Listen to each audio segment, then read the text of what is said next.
پیارے بچوں، السلام علیکم۔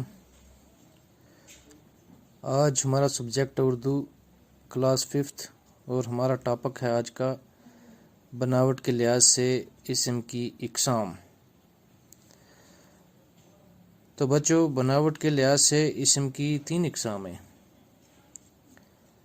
نمبر 1 اسم جامد، نمبر 2 اسم مصدر اور نمبر 3 اسم مشتق۔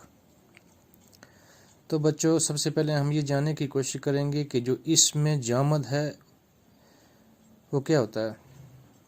اسم جامد جو ہے وہ اسم ہے جو خود کسی کلمے سے بنا ہو، جو نہ خود کسی کلمے سے بنا ہو اور نہ اس سے دوسرے کلمہ بن سکے، جیسے کرسی، میز، لکڑی، پانی، آگ وغیرہ۔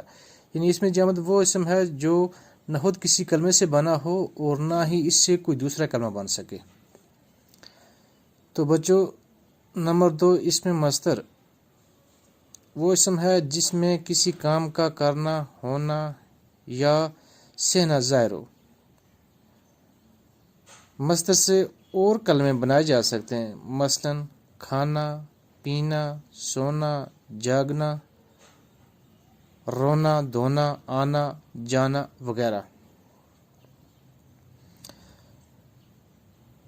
تو بچوں، لاسٹ پہ ہے نمبر 3 اسم مشتق۔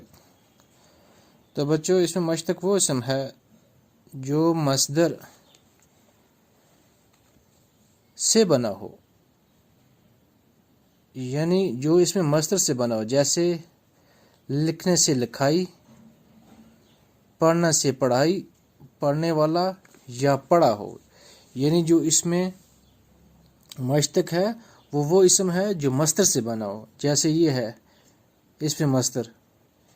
تو اس میں مشتق جو ہے وہ بھی اس میں مصدر سے بنا ہے، جیسے لکھنے سے لکھائی، پڑھنے سے پڑھائی، پڑھنے والا، پڑھایا ہوا وغیرہ۔ تو بچوں، آج کا ٹاپک ہمارا اتنا ہی، تو کل ہم اس سے آگے شروع کریں گے۔ خدا حافظ۔